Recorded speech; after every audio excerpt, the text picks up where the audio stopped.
अस्सलाम वालेकुम dear students, मैं हूं इनामुल्ला। जैसा कि आप जानते हैं कि हमने 9th क्लास के मैथमेटिक्स का आगाज़ किया हुआ है और हमने एक्सरसाइज 2.4 तक कर लिया था। आज की वीडियो में हम एक्सरसाइज 2.5 मुकम्मल करेंगे और देखते हैं इसमें हम क्या क्या नई नई चीज़ें सीखते हैं। तो देखते हैं क्वेश्चन नंबर 1 में क्या कहता है जी एवेल्यूएट। ये जो 6 पार्ट गिवन है हमने इनकी वैल्यू निकालनी है। बहुत ही आसान है, एक छोटा सा कंसेप्ट दूंगा, अगर आपने वो जहन में रख लिया। ये लिखा हुआ है आयोटा की पावर 7, ये लिखा हुआ है आयोटा की पावर 50।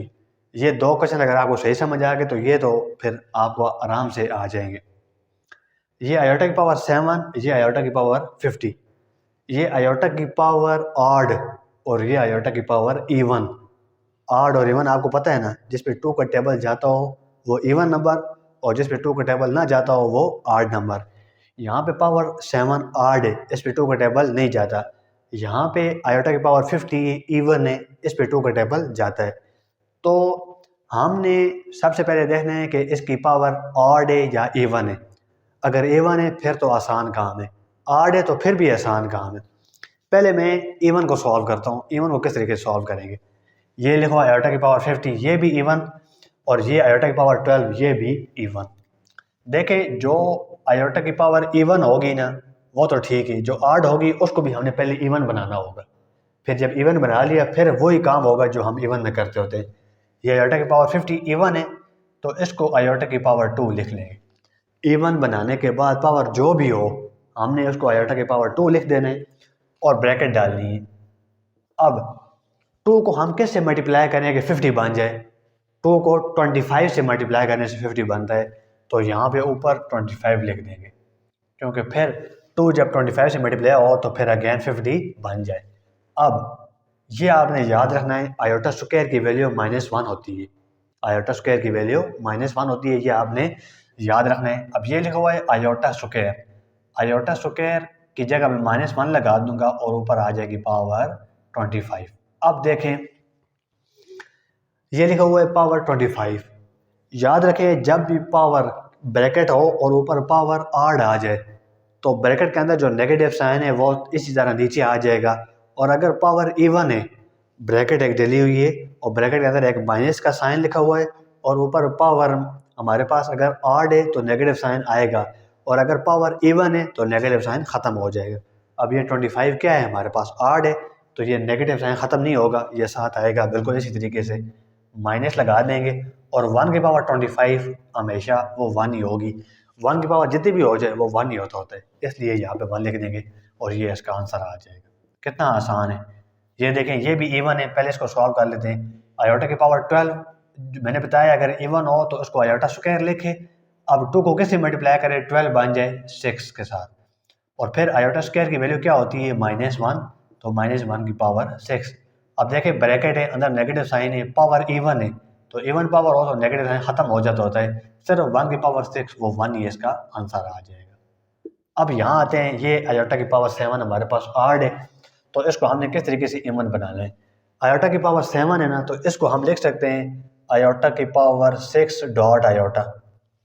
ये लिखो आयोटा की पावर 27, इसको हम लिख लेंगे आयोटा की पावर 26 डॉट आयोटा।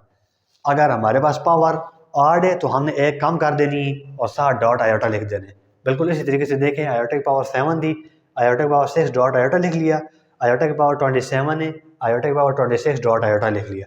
अब ये भी इवन बन गया, ये भी इवन बन गया। अब बिल्कुल उसी तरीके से सॉल्व कर लें। मैंने बताया जब इवन बन जाए तो फिर आयोटा स्क्वायर और ऊपर अब 2 को कैसे मल्टीप्लाई करें, 6 बन जाए 3 और 7 dot iota as it is. अब आयोटा स्क्वायर की वैल्यू होती है -1, तो -1 की पावर 3 आ जाएगा डॉट आयोटा। अब ये पावर क्या है, हमारे पास ऑड है तो नेगेटिव साइन आएगा और 1 की पावर 3 1 ही होता है dot iota as it is. अब minus as it is iota 1 जार आयोटा, ये इसका आंसर आ जाएगा। बिल्कुल इसी तरीके से यहाँ पे देखें, आयोटा की पावर 26 लिखा हुआ है, आयोटा की पावर 2 और 2 को कैसे मल्टीप्लाई करें, 26 बन जाए 13, तो यहाँ पे 13 लिख देंगे डॉट आयोटा। अब आयोटा स्क्वायर की वैल्यू क्या होती है, -1, तो -1 की पावर 13 डॉट आयोटा। अब पावर क्या है हमारे पास, ऑड है ना, तो नेगेटिव साइन आएगा और साथ 1 भी आ जाएगा डॉट आयोटा भी आ जाएगा। अब minus as it is iota 1 जार आयोटा, तो ये इसका आंसर आ जाएगा। अब ये दो पार्ट भी बहुत इंपॉर्टेंट है, ये शॉर्ट क्वेश्चन में सारे आ सकते हैं। अच्छा, तो अब पहले तो हम देखते हैं, ये ब्रैकेट है, इसके अंदर नेगेटिव साइन है, ओवर पावर क्या है, इवन है। तो पावर इवन हो तो माइनस साइन ख़त्म हो जाता है, सिर्फ क्या रह जाएगा, आयोटा की पावर 8। तो आयोटा पावर 8 को आप सॉल्व कर लें। आयोटा की पावर 2, 2 को किससे मल्टीप्लाई करें, 8 बन जाएगा 4 से। अब आयोटा स्क्वायर की वैल्यू क्या होती है, -1, -1 की पावर 4। पावर हमारे पास इवन है ना, तो माइनस ख़त्म हो जाएगा, सिर्फ 1 की पावर 4, वो 1 ही होता है, तो ये इसका आंसर आ जाएगा। अब यहाँ देखें, ब्रैकेट है, ब्रैकेट के अंदर नेगेटिव साइन और ऊपर पावर आड है, तो पावर आड होने की वजह से ये नेगेटिव साइन आएगा और आयोटा की पावर 5 एज इट इज़ आ जाएगा। अब minus as it is, iota की पावर 5 आड है, तो इसको इवन बनाने के लिए आयोटा की पावर 4 डॉट आयोटा लिख लेंगे। अब माइनस आयोटा की पावर 4 को आयोटा स्क्वायर, अब 2 को कैसे मल्टीप्लाई करें, 4 बन जाए 2 से, तो ऊपर 2 लिख देंगे डॉट आयोटा।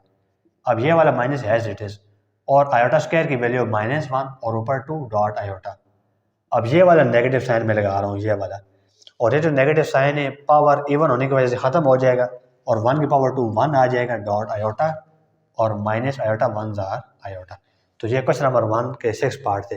अब क्वेश्चन नंबर 2 में देखते हैं क्या कहते हैं, right the conjugate of the following number. ये पेपर पॉइंट ऑफ व्यू से इंपॉर्टेंट नहीं है, लेकिन नॉलेज वाइज इंपॉर्टेंट है, आपको पता होना चाहिए, और एमसीक्यूज में ये आ सकते हैं। तो देखें, कहते हैं जी राइट द कंजुगेट, इनके कंजुगेट लिखने हैं। कंजुगेट क्या होता है, आयोटा वाली वैल्यू का साइन चेंज कर दें। ये देखें, मैं यहाँ पे लिखता हूँ 2 + 3 आयोटा है ना, तो आयोटा वाली वैल्यू 3 है, तो इसके साथ प्लस लिखा हुआ है, तो माइनस कर दें। ये इसका कंजुगेट आ गया। बस बिल्कुल इसी तरीके से 3 - 5 आयोटा, तो इसको लिख लें 3 + 5 आयोटा। ये याद रखें, साइन आयोटा वाली वैल्यू के साथ चेंज करने हैं। रियल नंबर है जो जिसके साथ आयोटा नहीं है, उसके साथ चेंज नहीं करना है साइन। आयोटा वाली वैल्यू के साथ साइन चेंज कर दें तो ये कंजुगेट बन जाता होता है। अब ये देखें, ये माइनस आयोटा है, तो इसका कंजुगेट सिर्फ आयोटा हो जाएगा।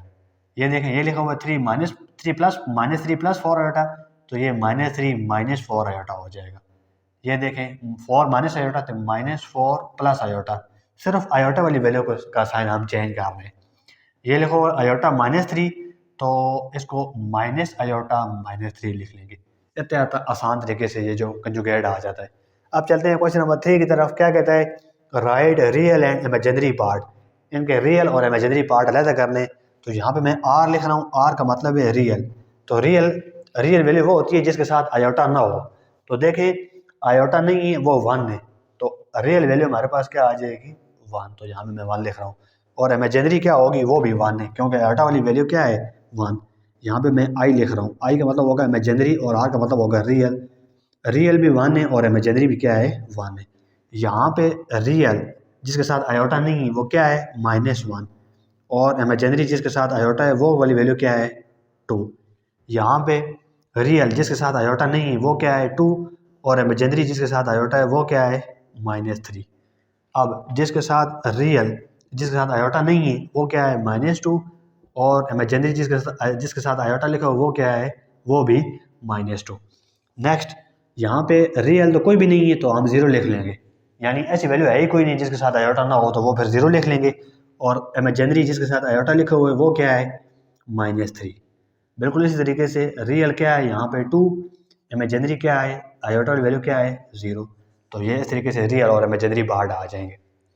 और आखिरी क्वेश्चन है, find the value of x and y. X and y की वैल्यू हमने फाइंड करनी है। तो देखें, बहुत ही इंपॉर्टेंट क्वेश्चन है ये, क्वेश्चन नंबर 4।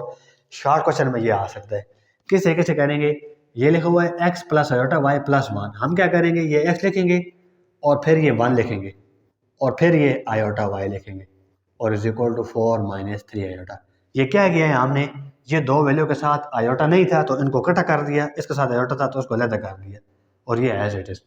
अब यहाँ पे हम लिखेंगे बाय कंपेयरिंग, यानी मुवाजना करने से, यानी 1 मिनट में बताता हूँ।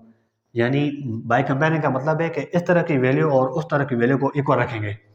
इक्वल के इस तरफ आयोटा बगैर वाली वैल्यू कौन कौन सी हैं, x + 1, और इक्वल के उस तरफ आयोटा बगैर वाली वैल्यू कौन सी है, 4। अब लाइन लगाएं, इस तरफ आयोटा वाली वैल्यू कौन सी है, y, और बराबर के उस तरफ आयोटा वाली वैल्यू कौन सी है, -3। तो y की वैल्यू तो यहाँ से हमने निकाल ली। अब x की भी निकाल लेते हैं। x = 4, ये +1 उस तरफ जाएगा तो -1, तो x = 4 - 1, ये इसका आंसर 3 आ जाएगा। तो ये हमारे पास एक्सरसाइज 2.5 थी। मैं उम्मीद करता हूँ आपको समझ आ गया होगा। फिर भी अगर कोई मसला है तो आपने कमेंट करना है, ताकि किसी किस्म का कोई परेशानी या मसला ना रहे, आपका कंसेप्ट क्लियर हो जाए। इजाज़त दीजिए, नेक्स्ट 2.6 एक्सरसाइज के लेक्चर में हम मुलाकात करेंगे। अल्लाह हाफ़िज़।